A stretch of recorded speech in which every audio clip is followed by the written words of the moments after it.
Hello, everyone, and welcome back to the Common Sense Crypto channel. As with you always, this is Rich doing another video today on XRP. So I hope you're all having a wonderful day today, wherever you are in this great, great world. We're gonna talk about XRP. And everybody always asks me, when is XRP gonna hit some crazy price points? When are we going to see mass adoption? In this video, I'm going to show you how it's already happening. Get ready for Swell 2025 in New York. Never has there been so much private sector participation amongst the speakers at Swell. Big things are coming. Traditional finance is ready to implement crypto assets. And here's some of the participants. Well, when you look at this list, you see that XRP is the future. You also see that institutional adoption is already happening at a very low level. But we're still waiting on a few things. David Schwartz pointed this out in this clip. Take a listen. I feel like we really are on the cusp of a mass institutional adoption, both of DeFi and of other blockchain technologies. I think this is also like one of the key obstacles to mass retail adoption. A lot of people in the space previously thought that retail adoption was like the big wave, but I think institutional adoption is a precursor. You have to connect to where people are. You have to go to where the value is. You can't build a new financial system from zero, ignoring the existing financial system where everybody's money is, where all the value is, where the real world is, trillions of dollars in value. You can't just say, oh, forget about all that. Let's just build something new over here. That doesn't work. And so I think this wave of institutional adoption over the next year or two is going to be what's going to pave the way for mass retail adoption. And then we can deliver on those promises. Like, we all want to bank the unbanked, but the unbanked, they have to be able to spend their money to buy groceries and pay their phone bill. And so we have to have that institutional connectivity. And I don't think there are any obstacles. I think that's and I think this conference shows that. So think about it like this. He said that back in April of this year. So you could take 6 months off that timeline that David told us, 1 to 2 years. So within the next 6 to 18 months, we should see mass institutional adoption. But the one thing we need first is regulations. Once we get regulations, that will give the green light to the institutions. Then you'll see that massive wave come into this space. And once the institutions get here, they're going to open up mass adoption worldwide, where everybody could spend crypto at the store. And if they're not crypto holders, they'll be using blockchain and crypto in the background, making real-time payments all day long over blockchain. And we are so close to this happening now. This used to be something when you talk about mass adoption, people would say, well, that's not going to happen until 2035. That's not going to happen until 2030. It's going to happen so much sooner, because now everybody's already onboarding. The first wave, first small, let's say not wave, maybe first ripple of institutions are now entering this space, but they're going to set off the network effect where all the other institutions got to jump on board. Otherwise, those institutions will be left behind. But I think we're going to see institutional adoption continue all throughout 2026. So how does XRP crash back down after this run? I keep seeing people saying it's going to run all the way up to like $50 and then crash all the way back down under $1 again. I'm just not seeing it. In fact, I don't even think we're going to see a major crash on these utility-driven cryptocurrencies. There's a good chance we go into a full-blown utility run during alt season this time around. Apple is preparing to approve iOS games with Bitcoin and crypto integration. What's great about this is you get people used to using crypto. Then they start to see the value in crypto.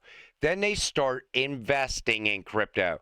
That's what's great about these integrations that are happening. And it's not just happening with Apple, it's happening with Android, it's happening in other areas as well.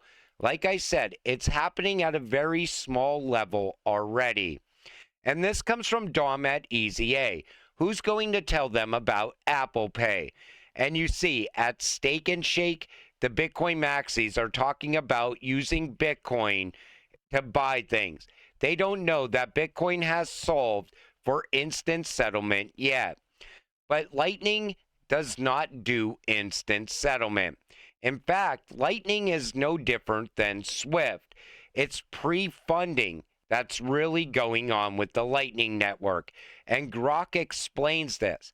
So it requires pre-funding. You can't spend more than what's locked in channels, inbound liquidity management, and always online status are watchtowers to prevent fraud.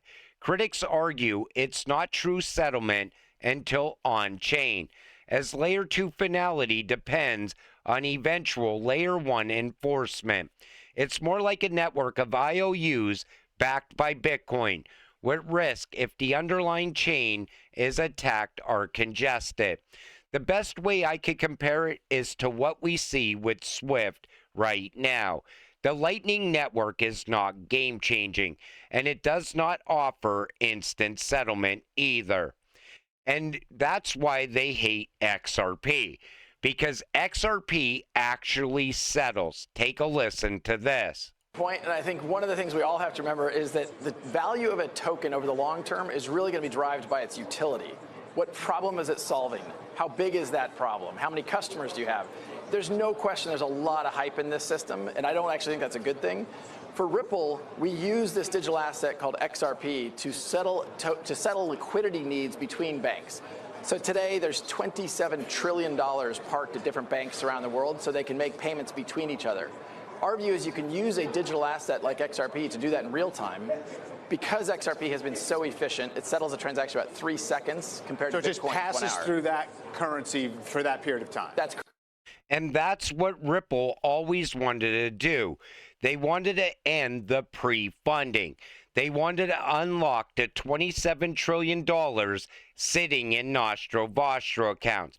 Then that money could go back to the banks. The banks could then use all that liquidity for new car loans, new mortgages, and so on. But that's exactly what the Lightning Network is. It's like Nostro Vostro. It's all about pre-funding. It's not game-changing in any way. The best way to transact using Bitcoin is over the XRP ledger. And eventually, they will realize that. It's just going to take a lot of time for these Bitcoin maxis to swallow their pride and use the much better network. XRP is the only digital asset that scares Bitcoin maxis. And it's true. You know why they hate XRP so much? Because XRP does what Bitcoin was built to do. But Bitcoin failed. XRP has not failed. And that's why eventually XRP will become the #1 cryptocurrency. But they're also afraid because they know in this run, there's a chance XRP flips Bitcoin's market cap. And if that happens, the entire belief system in Bitcoin dies. Top 15 best performing large cap assets and major stock indices in the last 12 months. And you see they have Bitcoin, Tesla, Google, and so on. And then Mike said, cough, cough, XRP, 3-year gain, 750%. But that's why they didn't go out past 12 months. Because if you went out over the past 3 years, XRP far outperformed Bitcoin. And it's going to continue to outperform Bitcoin.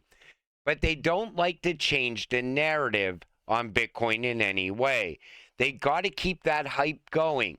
They got to keep onboarding retail investors. Somebody has to be these bag holders' exit liquidity. It's the worst bull cycle ever for altcoins. The reason for that is that the bull hasn't even started.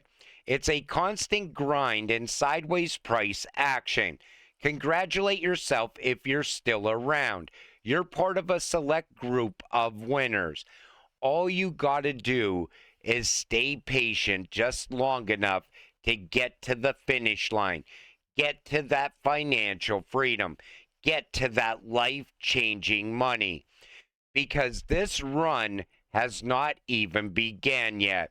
A lot of people don't realize that. And this comes from Flair, and I thought this was great, and I had to share it with all of you. Dear Diary, today I minted FXRP, picked a route, and put XRP to work. Post your FXRP strategy, how you're putting it to work, or how you'll use STXRP next. We'll spotlight standout post from the Xrpfi Diaries and gift limited Flair edition ledger wallets to the best ones.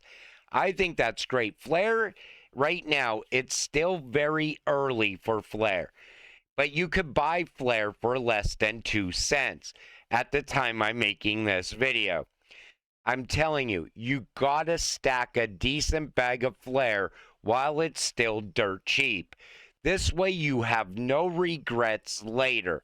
I'm telling you, Flair is going to be a monster in this space. It's going to take a little bit of time, I think, for Flair to really get going. But once it happens, it is going to be absolutely astonishing. And a lot of people are going to make a hell of a lot of money off Flair in the near future. I think Flair, most likely, it's going to start to really break out as things start building out. Like, I'm talking like as more FXRP keeps getting put onto the network and it starts branching out more and more, connecting everything. I think we're going to watch the price rise quickly with Flair. But if you're an XRP holder, there's no reason why you should not be holding Flair to begin with. I look at Flair as a Ripple product. I mean, Ripple was part of backing Flair early on. So think about it like that. And they're just bringing more utility to XRP. But until it all happens, stay patient, stay positive, and let's get rich together. With that said, I'm going to wrap up this video. I want to thank you all for watching. I appreciate all of you. I'll see you in the next one. Have a great night.